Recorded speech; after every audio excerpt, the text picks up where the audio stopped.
Yesus.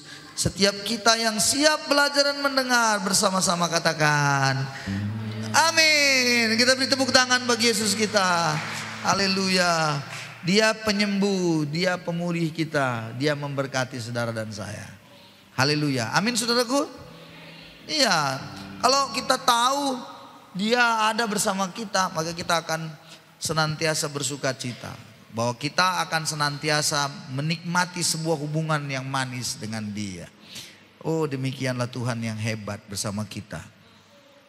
Nah, saudara-saudaraku, pada kesempatan ini kita mau mendengarkan sejenak lebih dahulu sebelum saya menyampaikan firman apa yang sudah terjadi pada hari Minggu, di mana Tuhan sudah memanggil salah satu daripada kita.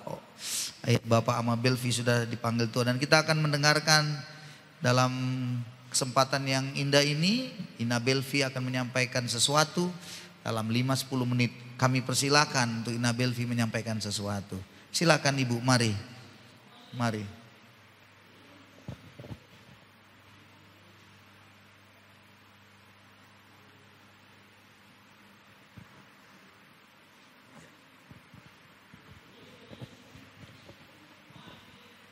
Salam.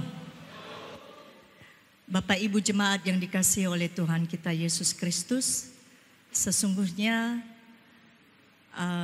saya tidak sanggup berdiri di hadapan Bapak Ibu kalau bukan mengingat bagaimana semangatnya Ama Belvi di dalam merindukan kebenaran firman Tuhan.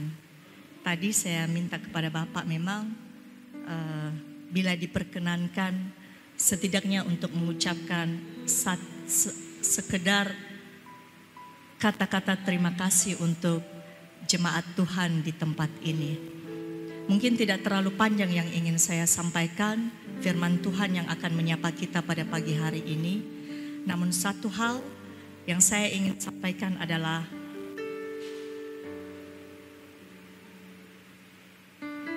kebersamaan kurang lebih 1 tahun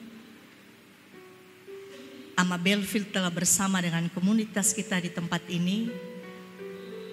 Jamahan Tuhan yang telah terjadi di dalam hidupnya mengajarkan saya secara pribadi sebagai pendamping hidupnya, sebagai teman yang kurang lebih telah bersama-sama dengannya 15 tahun, 6 bulan, 8 hari. Masih singkat sesungguhnya. Namun 1 tahun terakhir kebersamaan kami, ketika Tuhan telah menjamah hatinya, maka itu merupakan hari-hari yang terindah di dalam mengenal kasih Kristus, baik di dalam kehidupan berkeluarga kami. Pemulihan telah terjadi, baik juga di dalam membimbing anak-anak, dan terlebih-lebih di dalam bersama-sama dengan komunitas kita yang ada di tempat ini. Di dalam juga kurang lebih 6 bulan, dari Januari hingga Agustus, ketika Ama Belvi mulai sedikit lebih serius sakit penyakitnya dengan menjalani cuci darah. Terpujilah nama Tuhan, mulai dari proses cuci darah dari Januari hingga Agustus, ia menghembuskan nafasnya yang terakhir tepatnya 1 minggu yang lalu. Jamahan Tuhan benar-benar membuat ia mampu melewati semuanya itu. Selalu kalimat favoritnya adalah ketika ia mendengar salah satu khotbah dari Bapak Gembala, yaitu seandainya pun saya pada hari ini menerima mujizat dari Tuhan, mata saya yang telah terkena retinopati ini akan sembuh, ginjal saya akan kembali berfungsi, diabetes saya akan tidak ada lagi. Itu adalah keputusan Tuhan bagi hidup saya.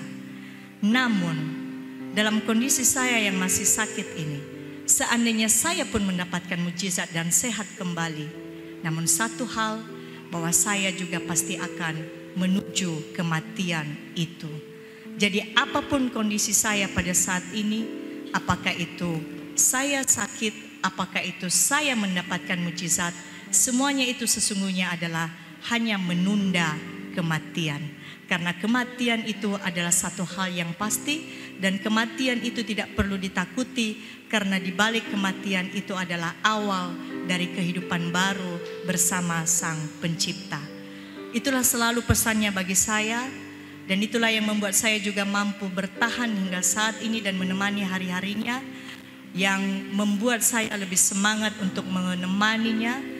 Dan ia tidak pernah mengeluh sepanjang sakit penyakitnya, dan saya percaya itu semua juga atas dukungan doa dari Bapak Ibu semuanya jemaat, atas juga pemahaman-pemahaman di mana ia juga telah mengikuti pengajaran-pengajaran bersama dengan kita mulai dari dasar kekristenan 1, terlebih juga dengan pria sejati, dan semuanya itu membuat ia mampu melewati hari-hari yang sesungguhnya dari kacamata manusia mungkin itu tidak mampu kita lewati, namun ucapan syukur selalu ada di bibirnya, dan ia selalu mengingatkan saya, apapun yang akan terjadi, jangan pernah menyalahkan Tuhan.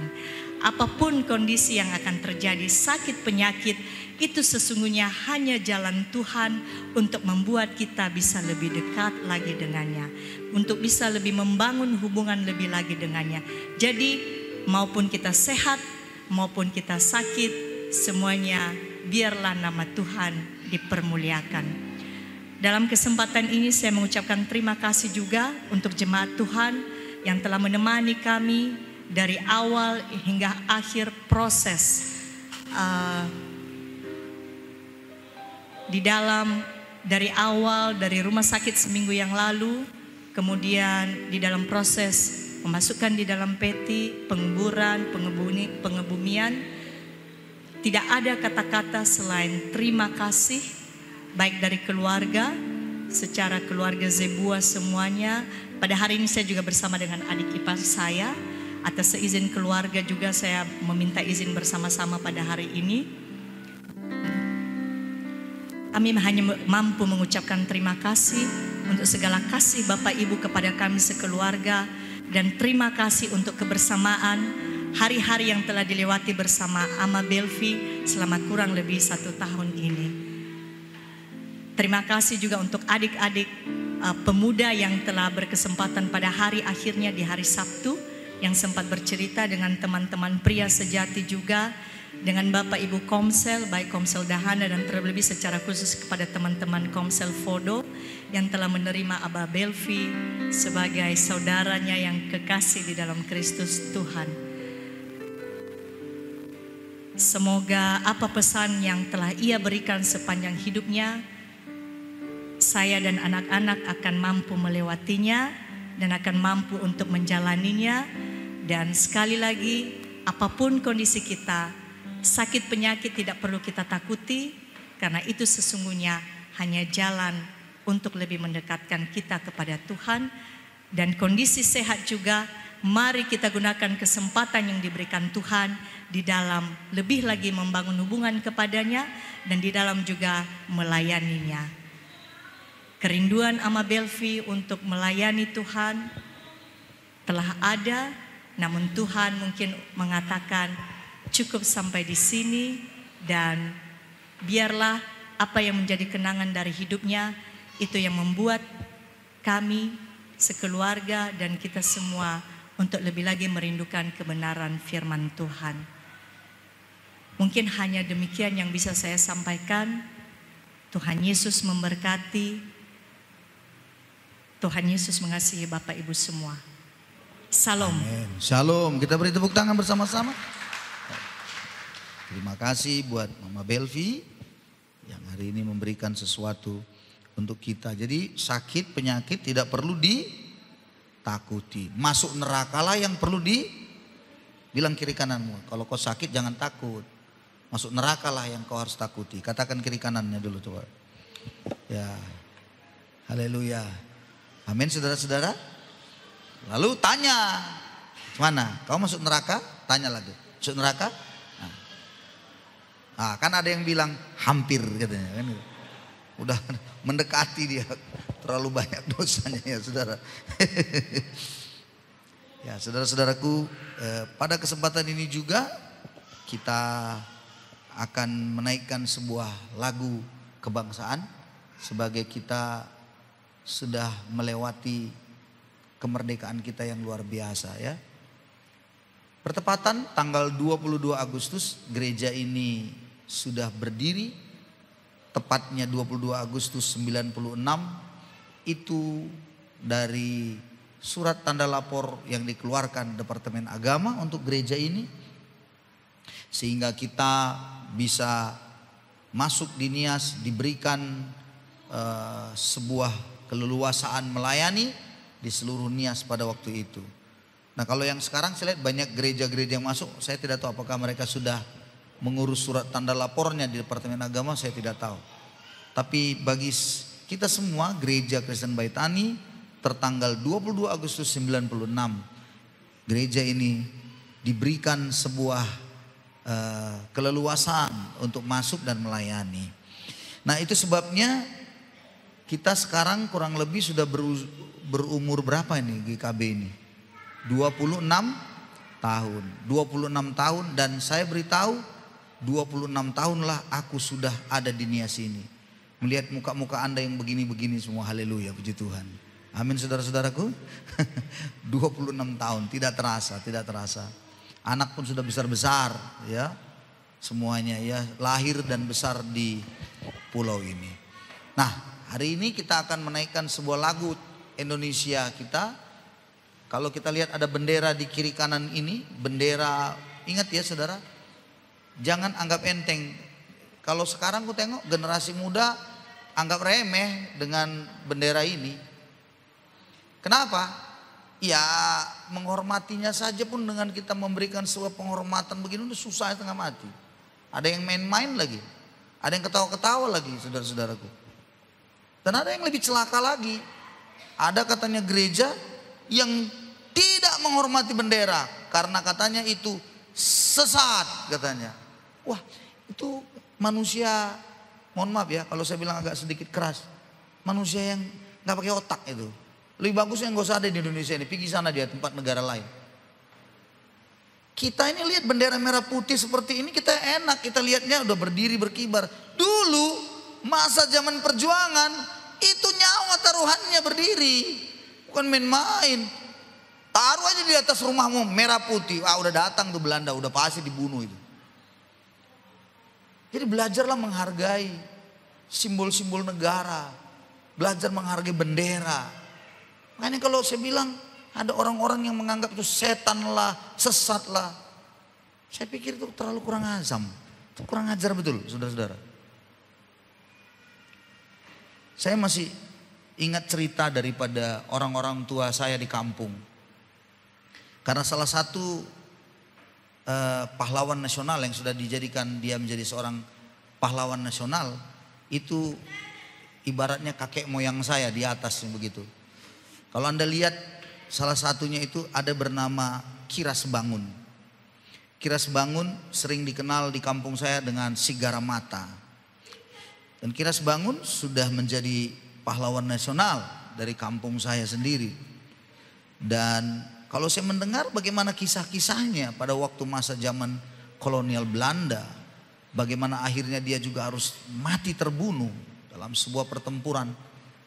Nah saudara-saudara, itu mengingatkan saya bahwa betapa mengerikan perjuangan itu zaman dahulu, berdarah-darah. Nah kita tinggal yang ini sekarang ini, tinggal menghargai saja, kasih hormat begini, susahnya setengah mati. Wah kadang-kadang aku lihat generasi sekarang ini memang nggak menghargai. Satu bangsa yang besar katanya adalah bangsa yang menghargai jasa pahlawannya. Belajarlah Anda menghargai, saudara-saudara, belajar Anda menghargai. Hanya tinggal Anda menyanyikan lagu Indonesia Raya. Dan itu diciptakan oleh anak Tuhan bernama Wage Rudolf Supratman. Wage Rudolf Supratman, bapaknya dulu adalah bekas tentara Kenil Belanda memang. Tetapi cinta akan Indonesia ini. Dan kemudian dia menciptakan lagu itu luar biasa sekali. Lagu Indonesia Raya itu sebenarnya ada 3 bait. Yang sering dinyanyikan hanya 1 bait. Bait pertama sering cuma dinyanyikan. Tapi di dalam zaman perjuangan dahulu kala dinyanyikan itu 3 bait semuanya. Penuh dengan gegap gempita. Lagu Indonesia Raya tidak dinyanyikan dengan santai. Tengok sekarang anak-anak muda sekarang, Indonesia tanah bukan begitu. Penuh dengan semangat saudara-saudara. Karena perjuangan, karena dulunya merdeka atau mati, nggak ada yang lain. Jadi kalau Anda kibarkan bendera ini, cuma 2, merdeka atau mati. Jadi belajar menghargai. Amin saudara-saudaraku. Saya mengajak kita hari ini. Udah siap? Dan lagunya itu tolong diperbesar layarnya. Is okay? Oke. Baik. Kita akan nyanyikan lagu ini dari hasil yang lama ini mungkin ada sedikit potongan. Tapi tidak apa-apa karena itu sudah sangat lama rekamannya ya. Ya rekamannya. Mari kita bangkit berdiri dulu semuanya. Bangkit berdiri dengan taruh tangan Anda di sini. Tangan Anda di sini. Waktu saya di Filipina, saya menyanyikan lagu ini di antara banyak anggota dari negara-negara lain. Dan saya menyanyikannya dengan sangat gegap gempita. Indonesia tanah. Dan semua teman-teman dari berbagai negara, terutama dari India, Nagaland, langsung menepuk pundak saya setelah selesai dan berkata, luar biasa lagu kebangsaanmu. Saya bilang, iya, berjuang berdarah-darah dulu. Kenapa? Beda dengan mereka. Mereka diberikan oleh Inggris kemerdekaannya. Kalau kita berjuang sampai mati, betul banyak darah. Jadi waktu saya menaikkan itu, saya ingat perjuangan dan tidak terasa. Memang kalau di negeri jauh kita menyanyikannya, saya meneteskan air mata, ingat akan Indonesia. Ingat, kau ada di bangsa ini. Pertanyaannya, adakah bangsa ini di hatimu? Halo, cari makan kau di sini, PNS di bangsa ini. Dapat lagi sertifikasi. Keterlaluan kalau kau ingat lagi bangsa ini. Kau dapat lagi gaji 13. Ada THR sebentar lagi. Enggak, kau ingat lagi bangsa ini. Keterlaluan kau. Ingatlah bangsa ini. Ingatlah bangsa ini. Amin saudara-saudara. Mari kita naikkan lagunya dengan taruh tangan di dada kita. Dan pandang kita dengan tegak nyanyi. Next. Ayo kita buka.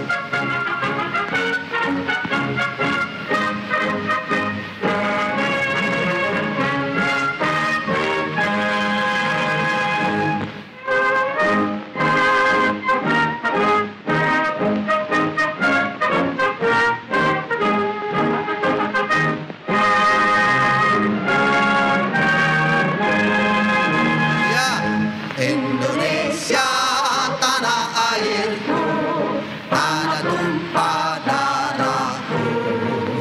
Di sanalah aku berdiri, jadi pandu hidupku. Indonesia kebangsaanku, bangsa dan tanah airku.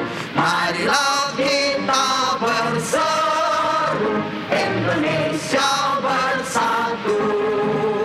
Hiduplah tanahku, hiduplah negeriku, bangsaku, rakyatku semuanya. Bangunlah jiwanya, bangunlah badannya untuk Indonesia Raya. Indonesia Raya, merdeka, merdeka, tanahku, negeriku yang ku cinta. Indonesia Raya, merdeka, merdeka, hiduplah Indonesia Raya. Indonesia tanah yang mulia, tanah kita yang kaya. Di sanalah aku berdiri untuk selama-lamanya. Indonesia tanah pusaka, pusaka kita semuanya. Marilah kita mendoa Indonesia bahagia. Suburlah tanahnya, suburlah jiwanya, bangsanya, rakyatnya semuanya. Sadarlah artinya, sadarlah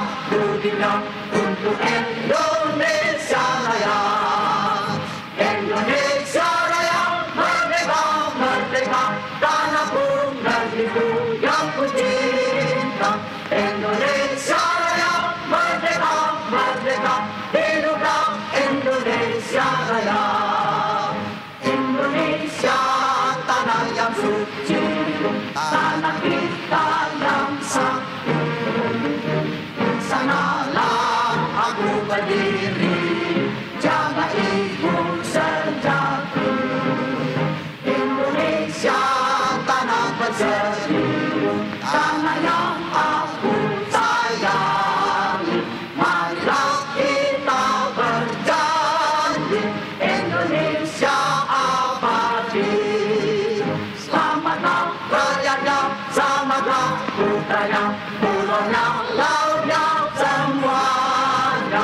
Majulah negerinya, majulah pandunya untuk Indonesia Raya. Indonesia Raya, merdeka, merdeka, tanahku, negeriku yang ku cinta. Indonesia Raya, merdeka, merdeka, hiduplah Indonesia Raya. Indonesia Raya, merdeka, merdeka, tanahku, negeriku yang ku cinta. Indonesia Raya, merdeka, merdeka, hiduplah Indonesia Raya. Katakan bersama saya, merdeka. Sekali lagi, merdeka. Silakan duduk saudara-saudaraku. Nah, kita sekarang udah terlalu enak kan? Kita sekarang santai. Kita menikmati sebuah kemerdekaan yang luar biasa. Tapi sebenarnya berdarah-darah betul pahlawan-pahlawan kita itu dahulu kala. Ya, seperti saya bilang tadi, ya, salah seorang kakek moyang yang dari kampung kami itu namanya Kiras Bangun. Itu kalau saya dengar cerita dari orang-orang tua zaman dulu, wah mereka ceritanya itu luar biasa. Dikejar-kejar Belanda, bagaimana menghadapi. Kalau mama saya cerita dibilang begini, pada waktu itu katanya nggak ada senjata. Jadi sengaja ada dulu sungai di sana. Kalau di kampung kami itu ada namanya Sungai Borus, sungai. Jadi disitulah Belandanya lagi buang air besar katanya. Wah, pada saat buang air besar itulah katanya dicurilah senjata Belanda itu. Dan kemudian justru dengan senjata Belanda itulah ditembakkan sama dia. Kenal matilah Belanda, dan matinya Belanda itu dibuang saja ke Sungai Borus itu. Ambang gitu. Tapi begitu ketahuan lagi ada anak-anak muda yang memang pro kepada kemerdekaan apa semua, dibunuh juga lagi. Jadi memang mengerikan. Belanda pun melakukan serangannya lagi di kampung. Nah itulah, makanya pada waktu itu karena belum merdeka, nggak ada yang jelas umur atau kapan lahirnya orang tua itu, betul nggak? Nggak ada yang tahu. Saya tanya kakek saya dulu, nenek saya, nenek, kapannya bapak lahir? Apa dibilangnya? Nggak tahu aku. Waktu itu kami lagi di sawah, masuk Jepang. Di situlah bapakmu lahir katanya. Cuma mikir masuk Jepang. Gimana itu? Nggak tahu tanggalnya, harinya, pokoknya disitulah. Dari bapakmu itu dulu lahir itu di sawah lah itu dulu katanya. Pas lah itu Jepang datang masuk kampung kita katanya. Nggak tahu tanggalnya. Itulah orang yang tidak merdeka. Sulit. Mana jelas? Sekarang kan jelas. Semua harus melalui apa? Dukcapil. Ngurus, isi-isi, udah jelas, KTP-nya jelas. Saudara, kalau zaman dulu mana ada ceritanya itu. Lebih aneh lagi mama saya. Tanya lagi nenek saya lagi dari mama. Nek, kapan ya mama lahir? Nggak tahu. Waktu itu kami lari-lari ke hutan, dan disitulah waktu itu hampir saja aku jatuh. Lahirlah mamamu itu di situ. Macam mana ngomong lagi tuh? Di hutan-hutan waktu itu. Macam mana? Nggak ngerti kita kan? Itulah masa penjajahan. Jadi kalau Anda hari ini bersyukur bisa lahir dengan baik, dicatat datanya, wah itu anugerah. Tinggallah kita yang hari ini yang sudah merdeka bangsa ini, kita mengisi kemerdekaan itu dengan sesuatu yang berguna. Amin saudara-saudaraku. Iya.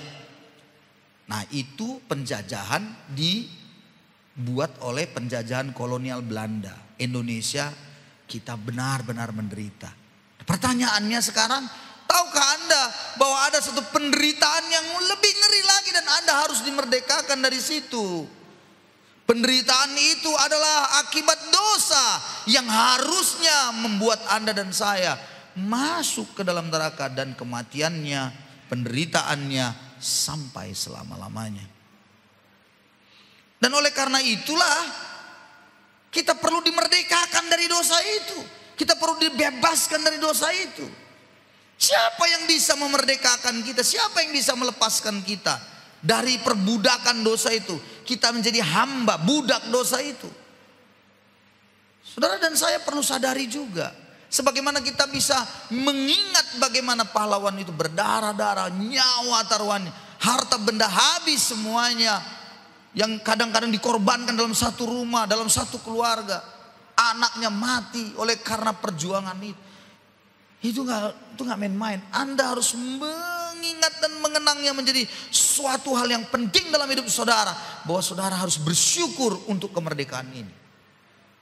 Dan sekarang ada satu yang berdarah-darah untuk menyelesaikan dosamu dan dosaku. Dan orang itu tidak main-main. Dia seorang yang kudus, suci, dan dia menyerahkan nyawanya untuk Anda dan saya. Orang itu adalah Yesus Kristus Tuhan kita. Dia mati di kayu salib menyelesaikan dosamu dan dosaku. Dan bukankah kita bersuka cita hari ini dengan itu harusnya? Amin saudara-saudaraku. Dimerdekakan dari situ. Dalam kitab Galatia pasal 5 ayat yang pertama. Kita akan mulai lihat firman Tuhan pelan-pelan. Galatia pasal 5 ayat yang pertama dikatakan. Supaya kita sungguh-sungguh merdeka. Supaya kita sungguh-sungguh merdeka. Kristus telah apa? Memerdekakan kita. Jadi siapa yang memerdekakan kita dari kutuk dosa itu, perhambaan dosa itu? Itu adalah Kristus dengan dia mati di kayu salib memerdekakan saudara dan saya. Karena itu artinya karena Anda sudah merdeka, berdirilah teguh dan jangan mau lagi dikenakan kuk perhambaan. Jangan mau lagi dikenakan kuk perhambaan. Kuk itu tengkuk itu seperti sapi atau lembu. Kalau di kampung saya itu kalau mau berangkat mau pergi ke sawah itu biasanya naik kereta lembu. Nah, saya biasanya di atas itu lembunya itu saya pegang itu dia punya tali. Jadi kalau saya taruh ke kanan gini maka lembunya ke kanan. Kalau saya taruh ke kiri lembunya ke kiri. Kalau saya tarik tengah berarti berhenti, dia akan berhenti. Saudara-saudaraku, kuk diatur. Nah, ayat ini bilang jangan lagi kau diatur oleh kuk itu, perhambaan dosa itu. Apa ya ceritanya, apa kisahnya dari Galatia 5 ini? Paulus sedang mengatakan kepada jemaat Galatia, karena Paulus melihat Injil diberitakan, Injil itu dimerdekakan dalam Kristus Yesus, tapi mereka buat aturan yang lain. Kalau engkau merdeka, kalau kau benar-benar mau diselamatkan, harus ada sunat. Itu Galatia pasal 5.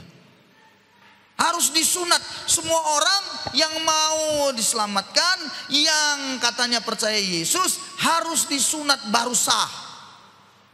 Itu berarti kuk lagi, dikasih lagi perhambaan. Jadi kalau nggak sunat bagaimana? Karena orang-orang Yahudi di situ, orang-orang percaya, banyakan adalah gayanya, pola pikirnya pola pikir Yahudi. Tapi Paulus bilang enggak, orang-orang yang bukan Yahudi, yang bukan Israel, tidak perlu, bukan mesti sunat, tidak ada.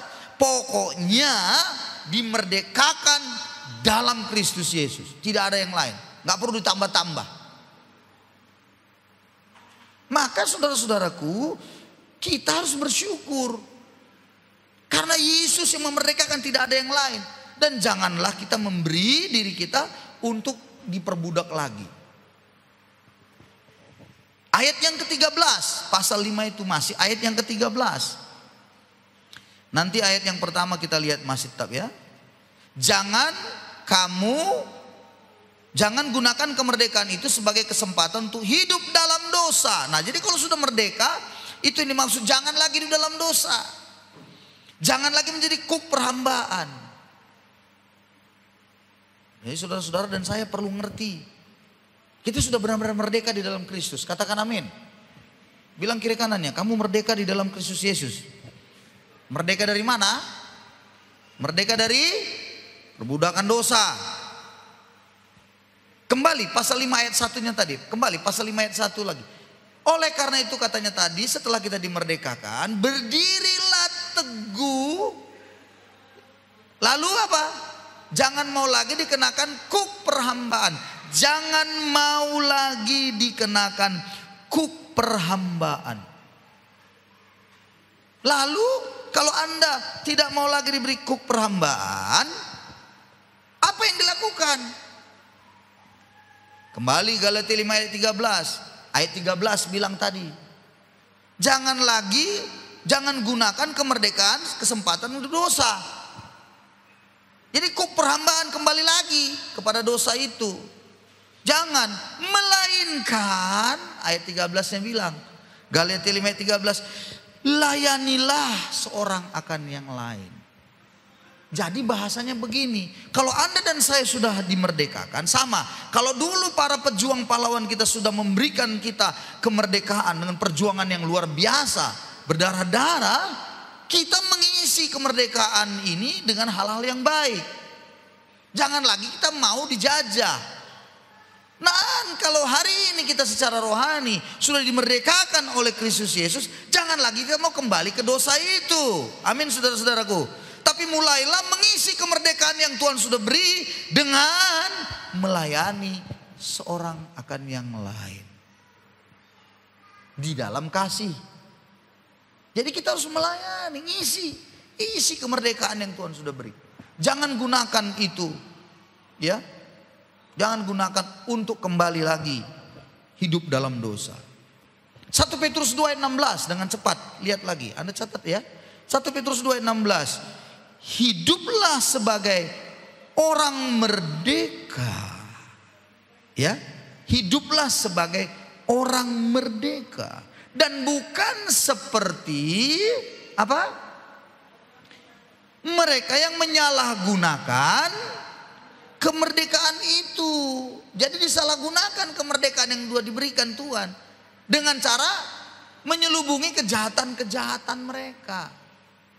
Nah itu tadi, setelah Anda diselamatkan, setelah dimerdekakan, harusnya tidak lagi hidup dalam dosa, harusnya tidak menggunakan kemerdekaan ini untuk menyelubungi kejahatan, tetapi apa?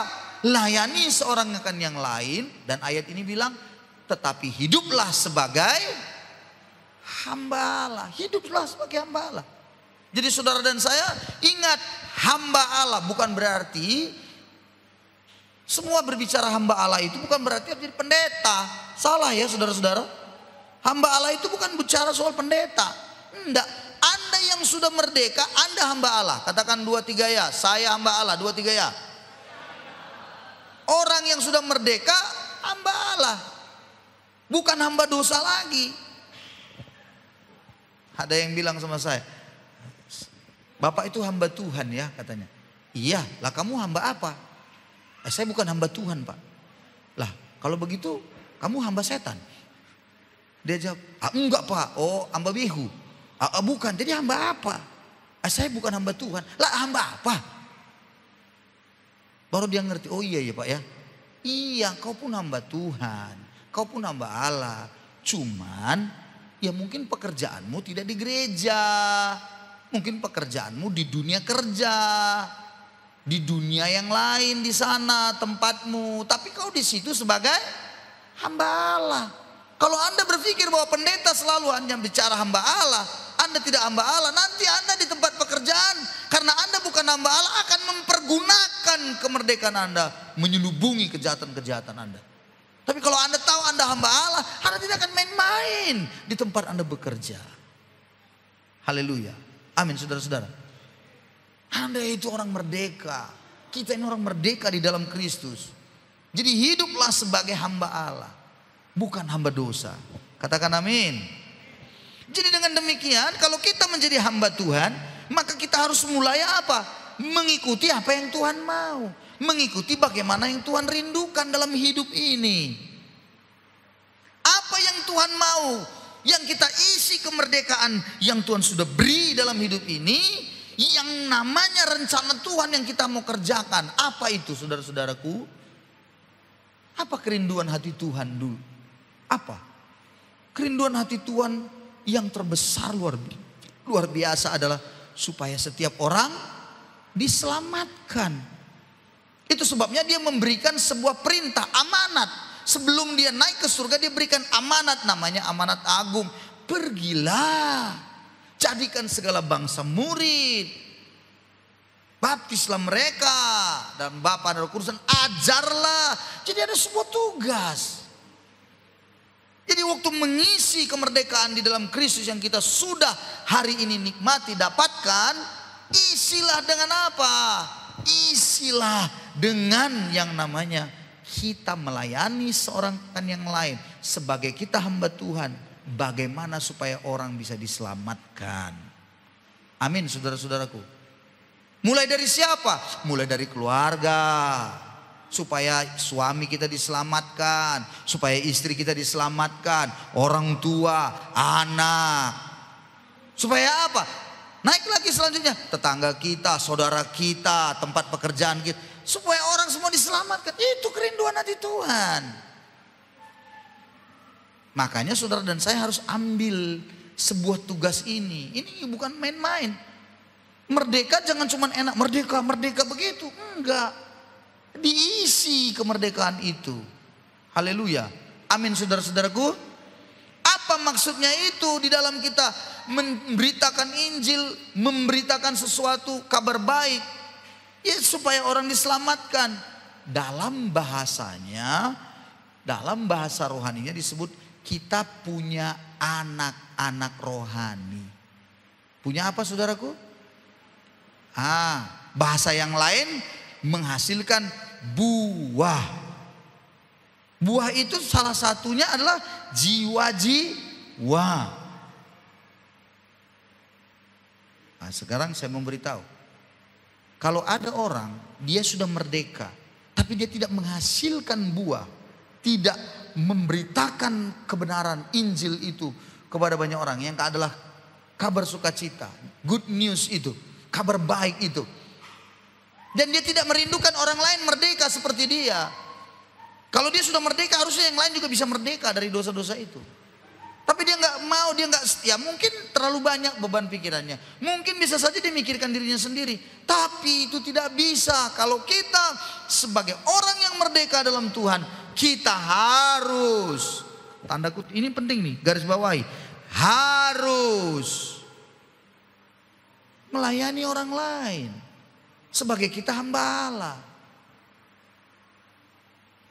Dengarkan ya saudara.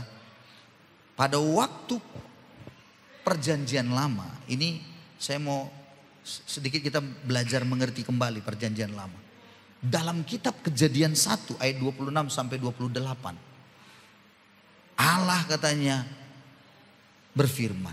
Baiklah kita menjadikan manusia segambar dan serupa kita. Supaya mereka menguasai bumi ini katanya. Ayat 27, maka diciptakan manusia segambar dan serupa Allah. 28, apa kata Tuhan? Berfirmanlah Allah, lalu dibilangnya apa? Beranak cuculah dan bertambah banyak. Penuhi bumi. Artinya lahirkanlah keturunan-keturunan. Itu perjanjian lama begitu perintahnya. Perjanjian lama begitu jelas. Makanya dengarkan saya baik-baik. Dalam konsep perjanjian lama, orang yang tidak melahirkan, orang yang tidak punya anak dari rahimnya, itu merupakan aib yang besar dalam hidupnya. Itu perjanjian lama. Dan konsep itu dipakai sampai hari ini oleh orang Israel, orang Yahudi. Dan ternyata diadopsi juga oleh dunia kekristenan. Dan termasuk pula lah budayanya kita di Nias ini. Batak juga begitu. Ambon juga sama. Jadi saudara-saudaraku, sepertinya aib. Memang dalam konsep perjanjian lama, memangnya seperti itu. Kenapa? Karena Tuhan sudah bilang beranak cucu bertambah banyak. Berarti kalau nggak dia beranak dan bercucu, ada masalah, ada kutuk, ini aib bagi keluarga itu. Kejadian 30 ayat 23. Bagaimana ketika Rahel, ya, sebagai istri dari Yakub. Yakub punya istri Lea dan Rahel. Lea menghasilkan keturunan, Rahel tidak. Ayat yang ke-23, coba silakan baca ayat yang ke-23. Makanya ini bicara tentang aib memang. Ya, dengarkan saya. Tidak menghasilkan keturunan, aib pada konsep perjanjian lama itu ya. 30 ayat 23. Anda coba lihat 30 ayat 23. Apa katanya? Maka mengandunglah Rahel dan melahirkan seorang anak laki-laki. Berkatalah ia, Allah telah menghapuskan aibku. Jadi nggak punya anak itu aib. Kutuk rasanya begitu. Perhatikan lagi. Pada waktu Lukas 1 ayat 24-25 itu Elisabeth ketika dia sudah mengandung. Elisabeth mengandung, Lukas 1 ayat 24-25. Elisabeth waktu mengandung dia juga mengatakan hal yang sama. Apa katanya? Elisabeth berkata, katanya itu ya. Coba Anda lihat, coba perhatikan ayatnya. Ayat 24-25 pasal yang pertama. Di situ dijelaskan begitu luar biasa. Beberapa lama kemudian Elisabeth istrinya mengandung dan selama 5 bulan telah menampakkan diri. Ia tidak menampakkan diri. Katanya, inilah suatu perbuatan Tuhan bagiku. Dan sekarang ia berkenan menghapuskan apa? Aibku di depan orang. Memang aib itu rasanya. Itu sebuah pukulan yang sangat mengerikan bagi seorang wanita yang tidak melahirkan anak. Aibnya itu. Saudara-saudara, Tuhan menjanjikan kepada umatnya itu keturunan. Ada janji Tuhan memang. Dan kalau itu tidak jadi, sekali lagi aib. Misalnya Ulangan 7, perhatikan lagi. Anda catat ya, Ulangan 7, karena ini penting sekali. Ulangan 7 ayat yang ke-13, 14 dikatakan begini. Ia akan mengasihi engkau, memberkati engkau dan membuat engkau banyak. Ia akan memberkati buah kandunganmu. Nah ini buah kandungan berarti anak dari kandungan ya. Dan hasil bumimu, gandum, anggur serta minyakmu, anak lembu sapimu dan anak kambing dombamu. Di tanah dijanjikan Tuhan. Perhatikan, dijanjikannya dengan sumpah kepada nenek moyang untuk memberikannya kepadamu. Engkau akan diberkati lebih daripada segala bangsa. Tidak akan ada laki-laki atau perempuan yang mandul di antaramu ataupun di antara hewanmu. Itu berkat, itu janji berkat Tuhan. Tidak akan ada yang mandul. Jadi kalau ada yang tidak punya anak, itu sebuah aib memang. Saudara-saudara, sampai-sampai ketika kita membaca tentang Rahel tadi, Kejadian 30 ayat yang pertama, ketika dilihatnya dia tidak melahirkan, dia marah, dia bilang sama Yakub, berikanlah aku anak, berikan padaku anak, kalau tidak aku mati aja, katanya. Itu adalah Rahel. Dia menderita betul dia. Nah sekarang perjanjian lama, dengarkan saya baik-baik. Janji yang namanya berkat keturunan yang tidak menghasilkan atau tidak memperoleh anak itu aib. Bagaimana dengan konsep perjanjian baru? Ketika konsep perjanjian baru, Tuhan menjanjikan bukan bicara tentang anak secara jasmani, tapi Tuhan berbicara tentang anak secara rohani. Maksudnya gimana Pak? Ya itu tadi, kalau di Kejadian pasal 1 ayat 27 bilang beranak cucu bertambah banyak, Tuhan perintahkan kepada kita di dalam kitab Matius 28 amanat agung, pergilah jadikan segala bangsa murid. Itu artinya apa? Multiplikasi dirimu. Miliki anak-anak rohani dalam dirimu.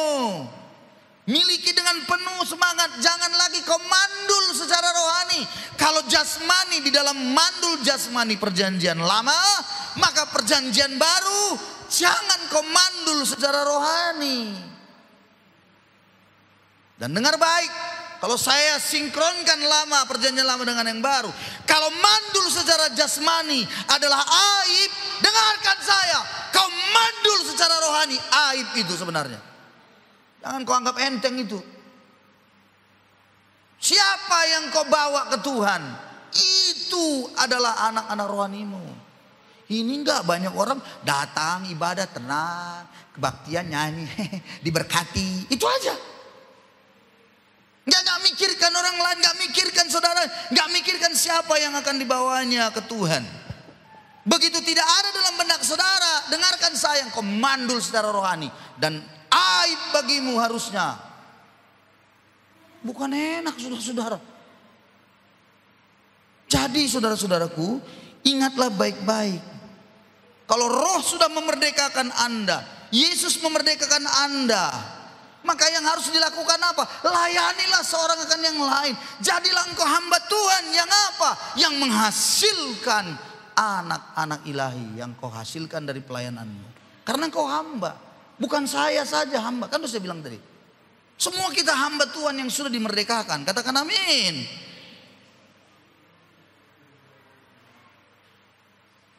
Makanya dengarkan saya, Yesaya 54 ayat 1, itu ayat hafalan kita.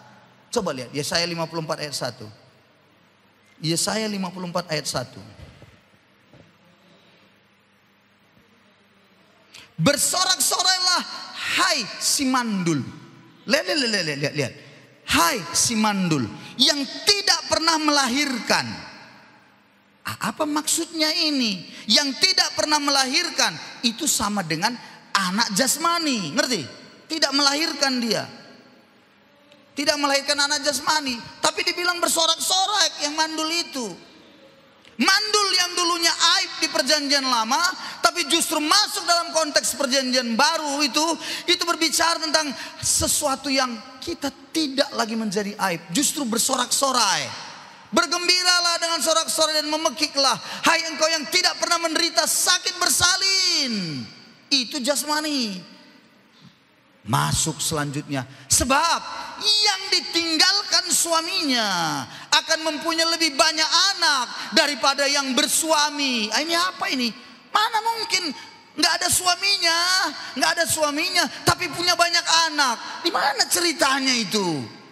Itulah anak-anak rohani. Tidak punya suami tapi punya banyak anak. Saudara-saudara, jadilah Anda adalah orang-orang yang menghasilkan generasi-generasi ilahi. Yang Anda layani, yang Anda menangkan, yang Anda doakan. Amin saudara-saudaraku. Gak usah jauh-jauh. Ketika Anda melihat hari ini tidak ada kawan Anda yang datang ibadah, anggota komsel Anda tidak datang ibadah, bagaimana hati Anda? Pertanyaan sederhana, Anda waktu datang, so Anda lihat kawan-kawan komsel Anda, Anda nggak Anda lihat tuh, siapa kok nggak datang? Di mana dia ya? Kalau orang yang punya hati bahwa dia tidak mau mandul secara rohani, dia akan tanya, di mana dia? Dia akan telefoni, dia akan SMS, dia akan WA. Di mana kau? Kenapa nggak gereja? Tapi banyak orang nggak peduli. Pokoknya saya senam, pokoknya saya menikmati ibadah, pokoknya saya duduk, apalagi toh nanti saya akan kasih ke bak kolekte, persembahan saya juga lumayan besar, apalagi no. Hati-hati saudara-saudara, Anda tidak punya anak rohani, berarti Anda mandul. Dan dengar baik, kemandulan adalah sebuah aib. Jadi saudara-saudaraku, kalau hari bulan-bulan ini kita bicara tentang kemandulan rohani, jangan main, jangan anggap remeh saudara-saudaraku. Coba dulu bilang dulu kiri kanannya. Jangan kau mati dulu ketika mandul, bilang dulu kiri kanan dulu. Jangan mati, bilang jangan mati. Kan nggak ada yang berani tuh. Ada yang bilang, tapi kan saya bapak-bapak pak. Kan sudah dibilang tadi rohani bapak, bukan jasmani. Memang bapak-bapak nggak bisa melahirkan, nggak ada rahimnya. Tapi konsepnya adalah rohani. Jangan mati sebelum Anda bermultiplikasi, sebelum Anda memiliki anak-anak rohani. Jangan jadi mandul rohani. Coba bilang dulu 2, 3 ya. Jangan jadi mandul rohani. Bilang kiri kanannya, jangan jadi mandul rohani. Amin.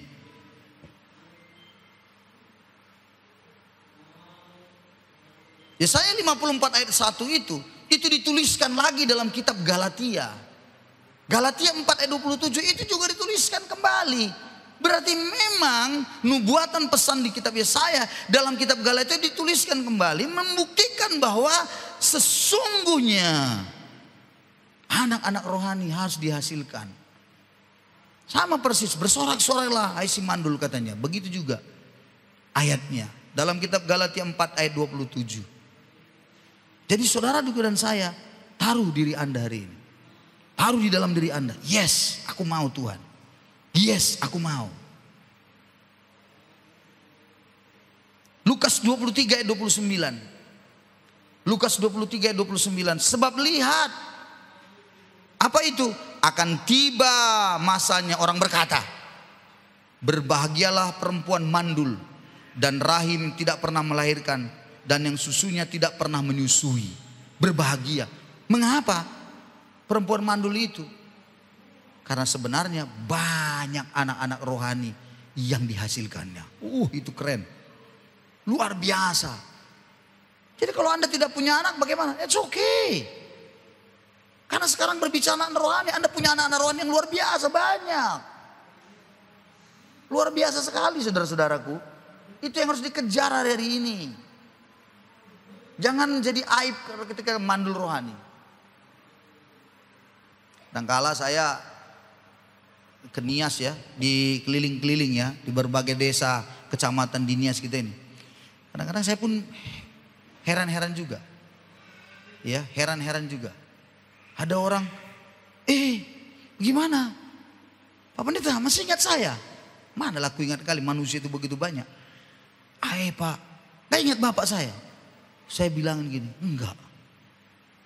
Ingat ya, guru itu pasti paling sering itu dia hadapin murid-murid yang sudah berhasil apa, pasti gitu. Sama itu. Ibu ingat saya? Gurunya bilang, enggak. Karena manusia silih dan dia kan ingat guru. Karena saya dulu pernah guru kan. Guru itu hanya mengingat 2 jenis murid. Satu, yang bandelnya setengah mati, itu dia ingat itu. Pasti. Yang kedua, pintarnya banyak, bagus. Itu cuman itu yang diingatnya. Yang lain yang sedang-sedang itu enggak diingatnya. Sama dengan saya pergi masuk suatu desa. Pak bangun katanya. Iya. Enggak kenal bapak sama saya? Enggak. Aku murid bapak dulu di SMA BNKP. Siapa kau? Enggak bapak kenal? Enggak. Kau tahun berapa? Disebutkannya tahunnya gini. Enggak saya kenal. Tapi begitu saya tanya, siapa di kelas waktu yang paling bandel waktu itu? Katanya. Begitu dijawabnya, si Anu pak, sini. Iya betul. Muridku. Karena dia enggak aku kenal yang paling bandel tadi, pasti ku ingat. Yang tukang jual VCD porno, yang datang polisi menangkap, itu ku kenal tuh. Itu lengket di otakku sampai hari ini. Tapi kalau yang sedang-sedang, yang apa, itu gak aku ingat itu. Lupa saya. Sama kadang-kadang kalau saya udah pergi ke sebuah tempat desa, mereka saya bilang, Pak masih ingat saya? Bapak lah dulu yang melayani saya. Ada lagi yang bilang, sebenarnya ya Pak, dulu rajin kali kami ibadah sama tempat Bapak. Hah? Di mana? Ya itulah Pak. Yang waktu masih papan-papan dulu Pak, yang udah terbakar itu. Lalu saya ingat. Siapa yang kau ingat dulu? Disebutkannya nama Siano. Yang waktu pelayanan sama semua. Ya. Baru ingat. Sama. Ada juga yang agak-agak bandel, kerjanya gak bertobat-bertobat. Itu pun ku ingat juga. Begitu disebutkannya itu. Ya. Ku ingatlah itu jadi. Saudara-saudaraku, itulah bicara anak-anak yang secara rohani yang kita lahirkan di dalam Tuhan. Anda dan saya harus perlu mengejar itu. Jangan menjadi orang yang mandul secara rohani. Anda harus mulai bergumul. Dengar. Kejadian 30 ayat 1. Apa doa si Rahel tadi bilang? Berikanlah aku anak, kalau enggak aku mati. Harusnya itu doa kita juga. Bilang sama Tuhan, Tuhan berikanlah aku anak rohani Tuhan. Kalau enggak mati aja lah aku Tuhan. Keren tuh doa gitu. Ada yang berani? Yang seringnya kan enggak kayak gitu. Ya Tuhan berikanlah aku jodoh, kalau enggak mati aja lah aku Tuhan. Itu doanya itu. Jodoh gitu kan. Berikanlah aku jabatan Tuhan, kalau enggak ada gunanya aku hidup. Itu doanya. Salah. Sekarang rubah. Coba Anda doa. Tuhan berikanlah aku anak-anak rohani yang aku akan layani, yang aku akan doakan, yang aku akan perhatikan. Tuhan berikan aku siapa? Dan biasanya Tuhan akan antar dan kirim kita ke orang itu. Wow. Saudara-saudaraku, bagaimana? Anda sudah siap? Halo? Kok ada yang terbelah? Anda jangan takut. Saya ceritakan benar ini. Anda sudah siap? Apa doa Anda?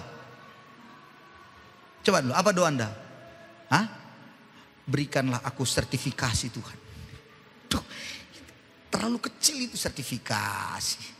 Tuhan, kutunggu THR Tuhan. Saudara, uang negara sudah habis gara-gara subsidi BBM. Jangan kau pikirkan selalu THR. Jangan, udah habis. Uang negara ini gara-gara itu. Jadi saudara-saudara, lebih baik kau ganti doamu. Tuhan, kirimkan aku kepada orang-orang yang siap untuk dilayani. Kirimkan aku kepada orang-orang yang stres-stres Tuhan, supaya aku beritakan Injil. Luar biasa itu. Kirimkan aku Tuhan kepada orang-orang yang siap mendengar kalau aku bicara tentang Yesus. Nanti Tuhan kirim. Jangan pikir orang yang ketawanya tekakak. Anda pikir dia senang? Belum tentu. Sudah banyak kulayani orang, gayanya ketawa dia, ibu-ibu ini. Ketawanya luar biasa. Tapi begitu saya bicara, ya kita perlu berdoa ya, susah memang hari-hari ini. Langsung dia bilang, iya Pak ya, susah, banyak kesusahan kita. Nah itu calon untuk dilayani itu. Langsung bilang, kira-kira apa kesusahan ibu? Banyak lah Pak. Sebutkan hanya 2 kalau dari antara banyak. 1 Pak, suamiku Pak suamiku. Gak ngerti saya Pak. Yang kedua apa? Pak rezeki susah. Nah dari situlah masuk Injil. Beritakan padanya, kita pasti mati Bu. Ibu mau tahu? Mati? Dia pasti bilang, ya pasti mati. Pertanyaannya, kalau ibu mati ibu kemana? Udah susah di sini, pas mati susah pula selama-lamanya di sana. Pilih mana? Ceritakanlah tentang Yesus. Tapi ada kabar baik buat ibu hari ini. Yesus memerdekakan saya. Dan dia rindu memerdekakan ibu juga. Supaya ibu diselamatkan. Lalu kemudian apa? Doakan. Lalu kemudian apa? Kunjungi. Lalu kemudian apa? Ajak. Doakan, kunjungi, ajak. Ajaklah ibadah. Kami punya komsel. Datanglah ke komsel kami. Ayo. Datang diajak. Lalu mulai didoakan. Begitu dia bertobat, apa yang terjadi dalam hidup saudara? 1 jiwa. Anda punya anak rohani. Ngerti? Amin saudara-saudara. Apa yang terjadi di surga? Hah? Apa yang terjadi di surga kalau satu bertobat? Apakah diam? Sorak-sorai. Gap gempita di surga. Terompetnya itu gembira. 1 orang diselamatkan. Itu beribu malaikat bersorak-sorai. Maaf ya saudara. Ini kan udah pernah saya bilang. Kalau engkau naik jabatan, golongan 3A menjadi 3B. Lalu masuk ke 4A. Naik jabatan Anda dari kasubdus menjadi kadis. Bangga bukan? Senang bukan? Pertanyaan saya, apakah di surga ada gempita? Halo? Ada di surga trompet bunyi di sana ada? Enggak. Malaikat cuma diam. Lau Pak Kadis, lau boleh. Suno lo balangi, katanya gitu aja. Enggak ada trompetnya, enggak ada bunyi, cuma diperhatiin malaikat aja. Jangan kau pikir kalau engkau berulang tahun kau rayakan panjang umur ya, panjang. Kau pikir di surga bersuka cita, gempita? Tidak, malaikat cuma bilang, ya makin cepat mendekat, sudah makin mendekat ya. Begitu saudara-saudara, kau harus ingat itu. Enggak ada ceritanya kau di sini bergembira, panjang umur ya. Di surga sudah nunggu, ya bertambah waktunya, ya sudah mendekat. Bagus, mendekat. Begitu. Sadar enggak engkau akan hal itu? Halo? Hah? Sadar enggak? Enggak sadar juga kan? Udah capek aku loh menjelaskannya loh. Gimana mengertinya? Coba dulu, yang mengerti dulu angkat tangan, yang mengerti. Yang mengerti dulu yang sampai angkat tangannya, tinggi-tinggi dulu yang mengerti. Oh, mengerti semua. Oh, haleluya Tuhan. Oh, tidak sia-sia. Haleluya, tidak sia-sia. Ingat saudaraku, bersorak-sorai di surga. 1 orang. Jadi pulang dari sini pikir-pikir, siapalah ya yang bisa aku doakan ya, siapa ya? Iya. Siapa itu? Inaga Bula Dede. Ya. Ingat, catat Inaga Bula Dede. Rumahnya di mana kau tahu karena temenmu. Ya udah, doa. lalu kunjungi, lalu ajak. Dia tobat, percaya sungguh-sungguh. Dia buang jimatnya, dia buang semuanya yang namanya gelemunya. Satu jiwa itu di surga bergegap gempita. Saudara-saudaraku, saya ajak Anda hari ini, lakukan dengan baik. Amin. Bagaimana? Siap? Ayo, doanya bagaimana? Berikanlah aku anak. Kalau tidak, dia yang mati Tuhan. Gawat. Tuhan, berikanlah aku anak Tuhan. Kalau tidak Tuhan, ya duluanlah istriku yang mati Tuhan, gak apa-apa. Jangan gitu.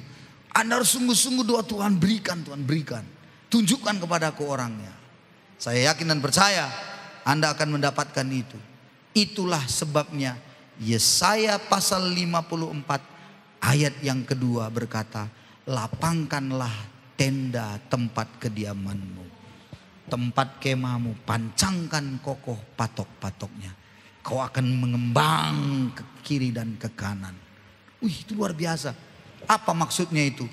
Engkau akan mulai memperluas daerahmu, memperbanyak orang-orang yang kau layani. Lapangkanlah tenda tempat kediamanmu, tenda kemahmu lapangkanlah, bentangkanlah katanya.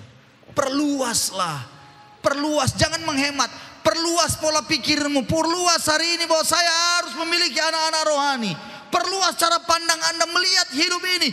Perluas, jangan hanya kemahmu yang kecil, cara berpikirmu yang pendek. Jangan hanya kau berpikir untuk dirimu, perluaslah.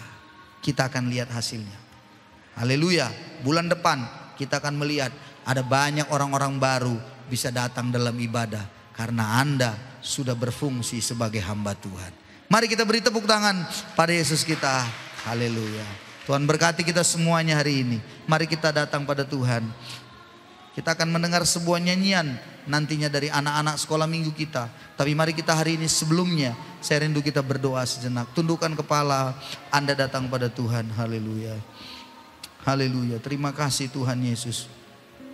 Kami datang hari ini, kami bawa hidup kami. Terima kasih Tuhan.